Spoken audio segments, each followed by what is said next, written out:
행복한 기분이 오래가지 않아요. 2024년 4월 11일 부탄 2차 답사 4일째. 쿤가랍텐 트롱사. 안녕하세요. 오늘은 부탄 2차 답사 4일째 날입니다. 4일 동안의 답사 일정을 마치고 트롱사 종각의 주지사와 미팅을 하고 팀프로 이동을 하는 날입니다. 스님은 새벽 기도와 명상을 마친 후 5시 50분에 콜프 치옥을 출발하여 쿤가랍테 치옥으로 향했습니다. 산을 돌아 덜컹거리는 비포장 도로를 차로 2시간 달려 아침 8시에 쿤가랍텐 초등학교에 도착했습니다. 가장 먼저 학교 교실을 방문하여 아이들과 인사를 나누었습니다. 아이들이 모두 등교하여 아침 조회를 하기 전이었습니다. 스님은 교무실로 이동하여 선생님들과 잠시 대화를 나누었습니다. 지난 2월 방문 때 스님이 이 학교를 잠깐 들른 적이 있지만 방학이어서 학생들이 없었습니다. 그래서 교장 선생님의 몇 가지 요청 사항만 들을 수가 있었는데요. 오늘은 선생님들에게 무엇이 필요한지 의견을 들었습니다. 지난번에 방문했을 때 교장 선생님이 교실 바닥이 많이 부서져 있다고 수리를 요청했고 노트북 구입과 책걸상, 교체를 요청했었습니다. 그 외에 더 필요한 게 무엇이 있습니까? 선생님들의 대답이 없자 교장 선생님이 한 가지를 추가로 요청했습니다. 온라인 교육으로 많이 바뀌었기 때문에 스마트 TV가 필요합니다. 빔 프로젝터는 켜고 끄는 데에 시간도 많이 걸리고 여러 가지가 불편합니다. 현재 스마트 TV가 2대 있는데 교실이 7개여서 5대가 더 필요합니다. 스님은 필요한 것을 정리해서 종각에 제출하면 가능한 지원하겠다고 하면서 다만 JTS의 사업 원칙을 강조했습니다. JTS는 무조건 지원만 해주는 단체가 아닙니다. 여러분이 할 수 있는 것은 여러분이 해야 합니다. 학교 안에 필요한 일들의 많은 부분을 여러분 스스로 정비를 해야 합니다. 학교는 아이들이 공부하는 곳이기 때문에 화려할 필요는 없지만 항상 깨끗하게 유지해야 합니다. 아이들이 공부하는 데 필요한 학습 교재는 앞으로 필요한 만큼 지원하도록 하겠습니다. 운동장으로 나가자 아이들이 조회를 하기 위해 줄을 맞춰서 있었습니다. 스님이 학생들에게 인사말을 했습니다. 저는 한국에서 왔습니다. 한국이라는 나라를 알아요? 예스라고 대답하는 아이도 있고 노라고 대답하는 아이도 있었습니다. 코리아라는 이름을 들어본 적이 있는 사람은 손을 들어보세요. 몇몇 아이들이 손을 번쩍 들었습니다. 여러분들이 배드민턴을 좋아한다고 해서 배드민턴 세트를 가져왔어요. 농구장이 있다고 해서 농구공도 가져왔습니다. 줄넘기도 많이 가져왔어요. 줄넘기는 할 줄 알아요? 예스, 줄넘기 할 때 한 번 점프해서 줄을 2번 넘길 줄 알아요? 노, 한번 연습해봐요. 연습하면 할 수 있어요. 스님은 준비해온 운동용품들을 하나씩 아이들에게 전달했습니다. 아이들은 선물을 받고 나서 한박 웃음을 지었습니다. 여러분들이 공부 열심히 하면 앞으로도 계속 지원해줄게요. 교장 선생님께서 여러분이 공부할 수 있게 학교 시설도 보수해주겠다고 했어요. 좋아요? 예스, 학생들 중에는 출가를 한 동자 스님들도 많이 보였습니다. 스님들도 함께 수업을 듣고 있어서 너무 보기가 좋네요. 다음에 또 방문하면 학용품을 더 많이 지원해주기로 하고 학교를 나왔습니다.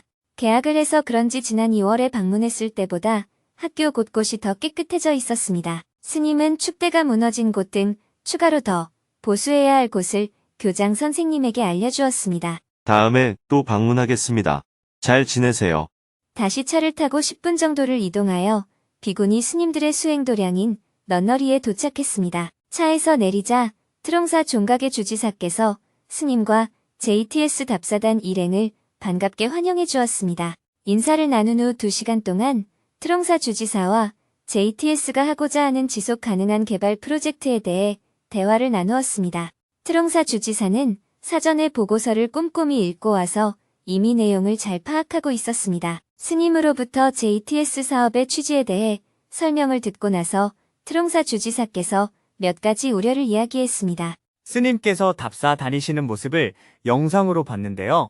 마을을 방문해보면 사람들이 가난한 척을 하는 경우가 많습니다. 그래서 실제로 가서 조사를 해보는 것이 필요합니다. 실제보다 더 가난한 척하는 경우를 저도 많이 봤습니다. 지원도 해줘야 하지만 주민들도 참여하도록 해야 합니다. 스님도 주지사의 생각에 전적으로 동의했습니다. 그렇습니다. 그래서 제가 이렇게 답사를 다니고 있는 겁니다. 그 사람이 실제로 몸이 아픈지, 가족이 있는지, 땅이 있는지, 왜 가난하게 살고 있는지 자세하게 살펴봐야 합니다. 예를 들어, 젊은 사람이 집이 없다고 하면 자기 손으로 집을 지을 수 있는 경우에 우리는 기다려 주어야 합니다. 처음에는 도움이 필요하다고 해서 도와주지만 도와줌으로 해서 사람을 잘못되게 할 수가 있습니다. 직접 답사를 다니고 조사를 많이 하는 이유. 일부 NGO에서 지원하는 사업들을 보면 낭비되는 요소가 많습니다. NGO가 지원해 준다고 하니까 받은 것이지 본인이 꼭 필요해서 받은 것이 아닌 경우도 많습니다. 바쁜 중에도 이렇게 답사를 많이 다니는 이유는 처음에 세세하게 조사를 해 놓아야 나중에 일반적으로 적용을 할 수가 있기 때문입니다. 그래서 지금은 현지 사정에 가장 적합한 샘플을 만들어 보고 있는 중입니다.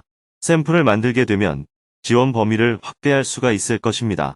외부 단체가 지원해 준다고 해서 새로운 사업을 만들면 안 됩니다. 주민들에게 꼭 필요한 사업이 무엇인지 종각에서 공무원들이 조사를 해 주어야 합니다. 돈의 액수가 중요한 것이 아니고 그 사업이 정말 주민들에게 필요한지가 중요합니다. 그리고 이 사업을 통해 주민들이 협력할 수 있어야 합니다. 저는 재정적인 규모 때문이 아니라 이 사업이 정말 필요한 일인가를 확인하기 위해 답사를 다니고 있습니다. 이런 취지에 동의를 하신다면 앞으로는 종각에서 많은 조사를 해주어야 합니다. 제가 주지사님에게 가장 부탁드리고 싶은 것은 제가 조사를 다녔듯이 종각에서 공무원들이 책임을 지고 조사를 해달라는 것입니다.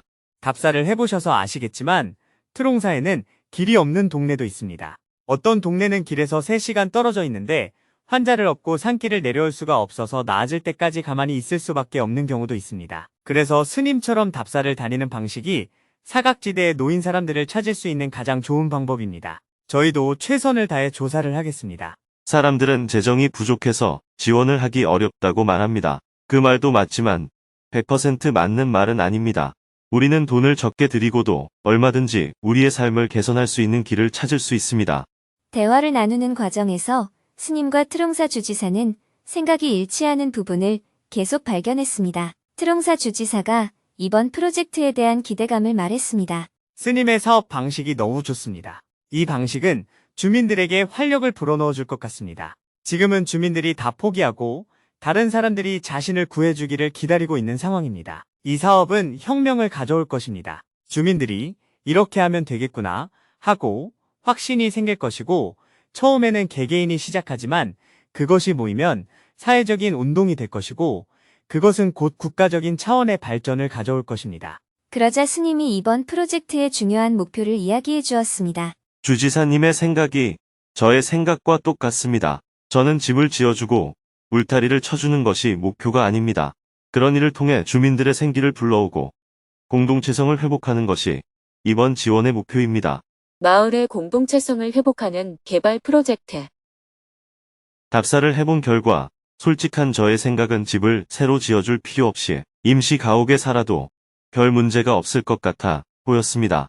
옛날에도 많은 사람들이 그렇게 살았기 때문입니다. 그러나 시대가 바뀌었고 새로운 집이 필요하다고 하니까 집 짓기를 수단으로 해서 공동체성을 만들어 보고 싶을 뿐입니다. 그래서 저는 반드시 마을을 방문하여 동네 사람들에게 이 사람의 집을 새로 지어주어도 괜찮은지, 만약 새로 집을 짓는다면 동네 사람들이 도와줄 수 있는지를 물어봅니다. 이 점에 대해 주민들 모두가 동의가 되어야 새로 집을 짓습니다.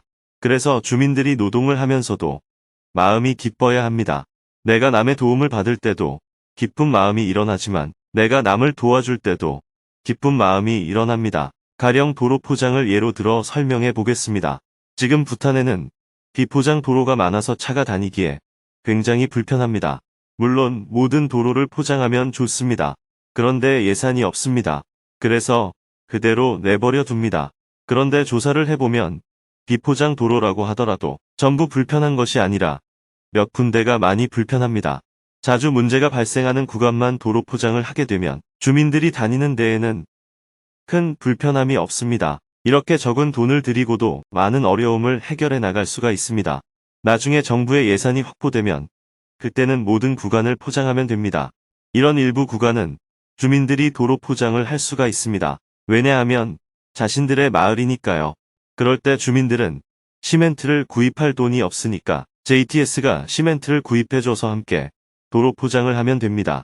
정부가 주민들을 위해서 많은 지원을 해주는 것은 좋은데 그것이 지속되면 나중에는 주민들이 모든 것을 정부에게 해달라고 요청하게 되는 부작용이 생깁니다. 한국에서도 자녀가 하는 모든 일을 부모가 도와주니까 나중에 아무것도 할 줄 모르는 사람이 되어 버립니다. 물론 정부가 꼭 해야 하는 일이 있지만 주민들이 자발적으로 어떤 일을 하는 훈련도 계속해야 합니다. 한마디로 새로운 마을 만들기 운동입니다. 약간의 지원을 통해 주민들 스스로 자신의 집을 개선하고 농로와 수로를 개선하고 생산수단을 개선해 나가는 것입니다. 남이 해주는 것보다 자기 마을에 필요한 일을 자기가 해나갈 때 훨씬 더 큰 기쁨과 자존감이 생깁니다. 그렇게 할 때 쉽게 망가지지 않고 오래 보존도 됩니다. 맞습니다. 그 방식이 지속 가능한 방식입니다. 부탄은 지난 60년 동안 외부의 지원을 받기만 해와서 부작용이 좀 있었습니다. 그래서 이번에는 스님이 제안한 방식으로 새롭게 접근해보는 것이 필요합니다. 같이 연구해서 해봅시다. 부탄 공무원들이 지금 저를 따라다닌다고 고생을 많이 하고 있습니다. 윈첸님은 살이 많이 빠졌어요. 서로 생각이 일치하는 부분이 많아 대화가 술술 풀렸습니다. 이어서 아침 식사를 함께 했습니다. 요리를 배우고 있는 비군이 스님들이 정성껏 음식을 준비해 주었습니다. 감사히 잘 먹겠습니다.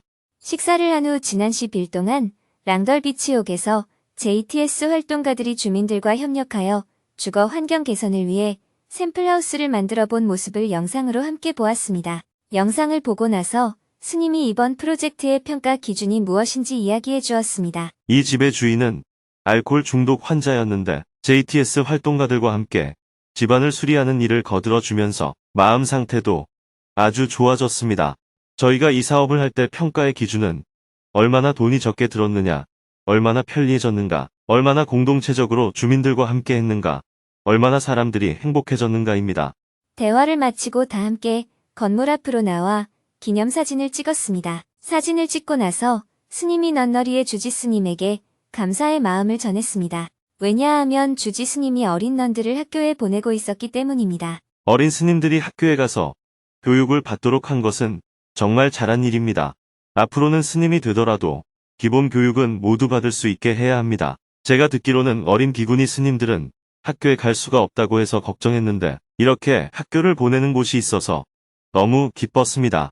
저는 넌들이 10학년까지 다니도록 하고 있습니다. 아주 잘하셨어요. 일반 아이들도 10학년까지 공부를 하기 때문에 스님들이 교육을 받지 않으면 세상에 대한 상식이 없어서 주민들을 지도할 수가 없습니다. 경전만 읽어서는 한계가 있습니다. 물론 부작용도 있습니다. 공부를 많이 하면 속퇴를 해버릴 수가 있습니다. 그건 각오해야 합니다. 그건 어쩔 수 없죠. 잘 알겠습니다. 다시 차를 타고 먼 길을 달렸습니다. 10시 30분에 트롱사를 출발하여 해발 3,000m가 넘는 산을 넘고 또 넘었습니다. 저 멀리 히말라야의 눈 덮인 설산도 보였습니다. 차로 6시간 30분을 달려 오후 5시에 부탄의 수도인 팀푸에 도착했습니다. 정말 먼 길을 달렸습니다. 팀푸는 지금까지 다녔던 트롱사와 잼강과 달리 건물이 빼곡한 도시의 모습을 갖추고 있었습니다. 부탄 비구니 재단에 도착하여 짐을 풀고 저녁 식사를 하러 한국 식당 산마루로 이동했습니다. 오늘 저녁 식사는 산마루 사장님이 JTS 활동가들이 수고가 많다면서 직접 공양을 지어 대접해 주었습니다. 식사를 마치고 나서 다시 부탄 비구니 재단으로 돌아와 밤 9시 40분부터 카르마 치팀님과 미팅을 했습니다. 카르마 치팀님은 전왕립 공무원 위원회 의장을 역임했고 4대 국왕 시절에 국민총행복지수 총책임을 맡았던 분입니다. 현재는 부탄의 청년 교육 프로그램을 담당하고 있어서 스님은 지난 2월 답사 때도 치팀님의 조언을 많이 받았습니다. 오늘도 스님이 몇 가지 조언을 구했습니다. 특히 부탄의 청년들이 지속 가능한 개발 프로젝트에 많이 참여해 줄 것을 요청했습니다. 오늘 트롱사에 있는 넌너리에 갔더니 치팀님이 가르치고 있는 청년들이 마당에서 여러 가지 활동을 하고 있었습니다. 네, 마을에서 물 문제를 해결하는 일도 하고 있고 건설하는 일도 하고 있습니다. 1년에 교육을 받으러 들어오는 청년들이 몇 명이나 됩니까? 3,000명 정도 됩니다. 공예, 사진 촬영, 목공, 농업, 요리 등 여러 분야를 훈련하는 트레이닝 센터가 곳곳에 있습니다. 그러나 잼강에는 아직 트레이닝 센터가 없습니다. 그렇다면 잼강에서는 집을 짓거나 수로를 만들 때 함께 할 수 있는 청년들이 없을까요? 시멘트, 전기, 배관공, 목수, 어떤 일인가에 따라 모집을 해볼 수 있을 것 같습니다. 현재 JTS가 계획하고 있는 일이 여러 가지가 있습니다. 예를 들어, 집이 없는 사람들에게 집을 지어주는 일을 하려고 하고, 집이 있지만 내부가 열악해서 수리해주는 일도 하려고 합니다. JTS가 그 일을 할 수 없어서 도움을 요청드리는 게 아니라 부탄 청년들이 자신이 배운 기술을 연습할 수 있는 좋은 기회가 되지 않을까 싶어서 요청을 드려봅니다. 3개월 직업훈련이 끝나면 1년 동안 실습기간을 가져야 자격증을 줍니다. 1년 실습기간에 그 일을 할 수 있도록 논의를 해보겠습니다. 이어서 스님이 랑덜비치옥에서 가장 가난한 집을 리모델링해 본 모습을 영상으로 보여주고 다시 설명을 이어갔습니다. 베리 나이스. 이런 방식으로 돈이 가장 적게 들면서 가장 효과가 나도록, 그러면서 주민들이 함께 협력하도록 해서 공동체성을 가지도록 할 계획입니다. 그래서 집을 짓는 일이 동네 사람들 전체의 기쁨이 되도록 해보려고 합니다. 부탄의 청년들이 이 프로젝트에 결합해서 봉사도 하고 자신이 가진 기술을 연습도 해보면 좋겠습니다.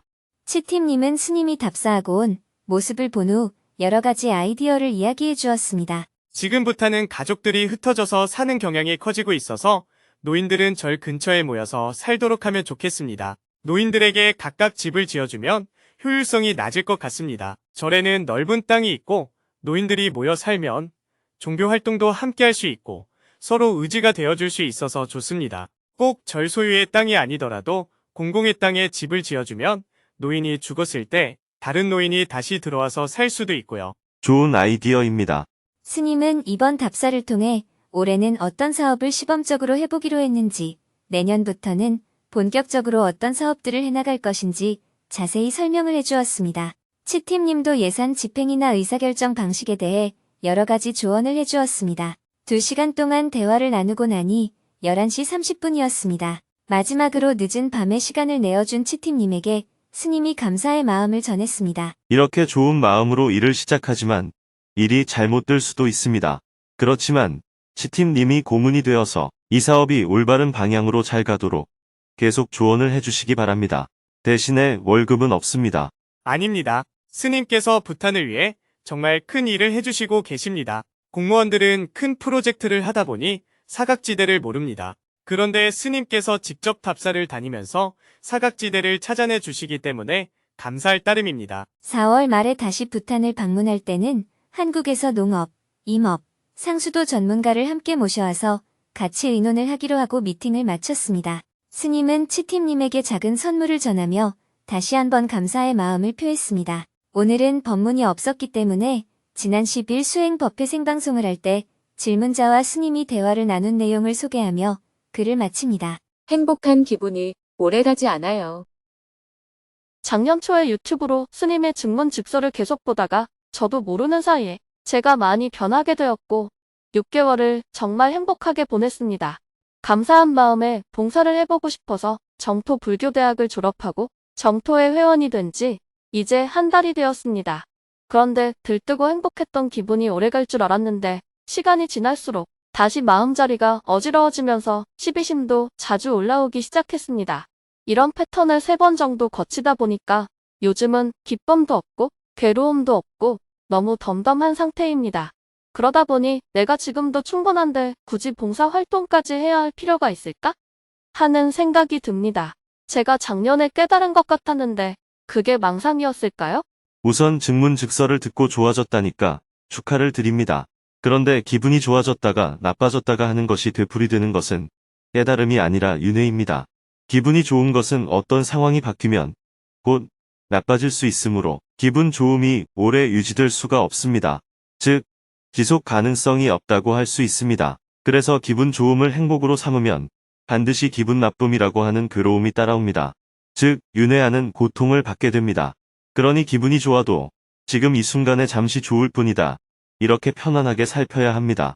기분이 나쁠 때도 지금 이 순간에 잠시 기분이 나쁠 뿐이다 하고 살펴야 해요. 기분이 좋고 나쁜 것은 내가 지금까지 살아온 삶의 습관에 의한 하나의 반응입니다. 채를 갖고 북을 때리면 소리가 나고 안 때리면 소리가 안 나듯이 그냥 하나의 반응일 뿐이에요. 이런 반응에 노란하게 되면 희로애락에 빠지게 됩니다. 반면에 이런 반응에 빠져들지 않고 그냥 반응할 뿐이다 하고 살펴볼 수 있게 되면 윤회의 고통에서 점점 벗어날 수 있습니다. 법문을 자주 들어서 모든 게 다 해결되는 것 같고 깨달은 것 같은 기분이 드는 것이 나쁜 것은 아니에요. 그러나 나는 이제 아무것도 안 해도 된다. 이런 생각이 드는 것은 아직 해탈의 길에 발을 들여놓지 못했다는 반증입니다. 부처님께서도 6년 동안 보행을 하실 때 수시로 마왕이 나타나서 깨달음이란 없어하며 수행을 멈추도록 유혹했다고 경전에 표현이 되어 있습니다. 또 깨달음을 얻은 뒤에도 마왕이 이렇게 유혹했다고 표현이 되어 있습니다. 내가 깨달아서 지금 편안하면 됐지. 뭐 때문에 다른 사람들이 괴로운 것에 신경을 쓰냐. 얘기해봐야 그 사람들은 못 알아듣는다. 그러니 너는 지금 열반에 드는 것이 좋으리라. 이런 경전 속 표현들을 보면 부처님도 아직 완전한 깨달음에 이르지 못했을 때 이런 번뇌가 생겼다는 것을 알 수 있습니다. 그러나 부처님께서는 이런 모든 마왕의 유혹을 극복하시고 평생 동안 고통받는 사람들이 괴로움에서 벗어나도록 길을 안내하셨습니다. 깨달음을 통해서 자신의 괴로움에서 벗어났고 또한 다른 사람들의 괴로움을 들어주는 일을 하며 평생을 사셨습니다. 이것을 우리가 수행과 전법이라고 표현합니다. 질문자가 법을 만나서 어쨌든 괴로움에서 좀 벗어나고 기분이 좋아졌다는 것이 나쁜 건 아니에요. 그런데 기분이 좀 좋아진 것을 수행의 성취라고 생각한다면 그건 잘못된 관점입니다. 마치 내가 뭔가 사고 싶은 것을 못 사서 괴로워하다가 그것을 살 수 있게 되니까 기분이 좋아져서 이제 더 이상 바랄 게 없다 하고 생각하는 것과 같습니다. 조금 지나면 그 기분은 다시 가라앉게 됩니다. 물론 별로 기분이 좋을 것도 없고 나쁠 것도 없이 한 마리 토끼나 다람쥐처럼 살겠다는 것도 괜찮아요. 기분이 좋았다 나빴다 하는 것보다는 낫습니다. 그런데 사람으로 태어나서 한 마리 다람쥐보다 못할 정도로 괴롭게 사니까 스님이 다람쥐라도 되라고 말하는 것이지 다람쥐처럼 사는 것이 사람의 삶은 아니잖아요. 다람쥐보다 못한 삶을 살고 있으니까 한 마리 다람쥐처럼이라도 살라고 한 겁니다. 즉 괴롭지 않게 살라는 의미입니다. 그러나 사람은 다람쥐보다 한 단계 높은 정신력을 가졌으니까 자신의 삶을 편안하게 할 뿐만 아니라 다른 사람에게 조금이라도 도움이 되는 일을 욕심내지 않고 편안하게 할 수 있어야 합니다. 제가 이렇게 부탄에 와서 많은 사람들을 돕고 있지만 이 일을 하면서 너무 힘들고 괴롭다면 자기 수행이 안 된 것이라고 할 수 있습니다. 반대로 마음 공부와 명상만 하고 사람들이 옆에서 죽든 말든 신경도 안 쓴다면 그것 역시 또 다른 이기주의에 불과합니다. 남에게 도움이 되는 일을 내가 할 수 있는 만큼 하는 가운데 나도 편안한 것을 자리타라고 해요. 나도 편안하고 남도 편안하게 하는 것이 부처님의 가르침이고 보살의 길입니다. 이럴 때 괴로움 없는 상태가 지속 가능합니다. 괴로움이 어느 순간에 없어져 버리거나 멈추는 것이 아니라 어떤 환경에 처해도 잠깐 반응을 하기는 하지만 금방 알아차려서 거기에 구애받지 않는 삶을 살아가는 것이 불교의 가르침입니다. 좀 직설적으로 말하면 질문자는 마치 깨달음이라도 얻은 것 같은 기분이 든 것이지 진실로 법을 깨달은 것은 아니라고 할 수 있습니다. 감사합니다. 조금 더 수행을 하면서 봉사활동도 같이 해보세요. 봉사활동을 꾸준히 하다 보면 다시 옛날로 돌아가 버린 것 같은 기분이 들 때도 있습니다. 그래서 이것도 그냥 한때의 기분이었네 하는 생각이 들어서 방황하기도 하는데요. 양파 껍질을 벗기듯이 이런 단계를 몇 번 거치면서 좋았다 나빴다 하는 가운데 어느 정도 시간이 경과하면 점점 마음이 편안한 상태가 됩니다. 너무 조급해하지 마세요. 꾸준히 수행과 봉사를 하면 기분이 좋거나 기분이 나쁜 것 때문에 크게 괴롭지 않고 어떤 상황에서도 그냥 작은 물결처럼 마음이 일어나고 사라지는 상태로 나아가게 될 거예요. 제가 불교를 알기 전에는 안 되는 일에 매달리거나 제가 노력한 것보다 더 바라거나 남의 일에 관여하느라 괴로웠습니다. 지금은 다람쥐 수준이 되어서 옆 사람이 호두알을 갖고 있어도 내가 쥔 도토리에 만족하며 살고 있습니다. 그런데 괴로움이 없으니까 이 정도면 됐다고 생각했던 것 같습니다. 이왕 인연이 됐으니까 보살의 길을 갈 수 있도록 마음을 내어 보겠습니다. 감사합니다. 내일은 새벽 3시 30분에 팀프를 출발하여 새벽에 탁산공원을 잠시 둘러보고 8호 공항으로 이동한 후 오전 11시 비행기로 부탄을 떠날 예정입니다. 방콕 공항을 경유하게 되면 모레 새벽에 한국으로 들어가게 될 것 같습니다.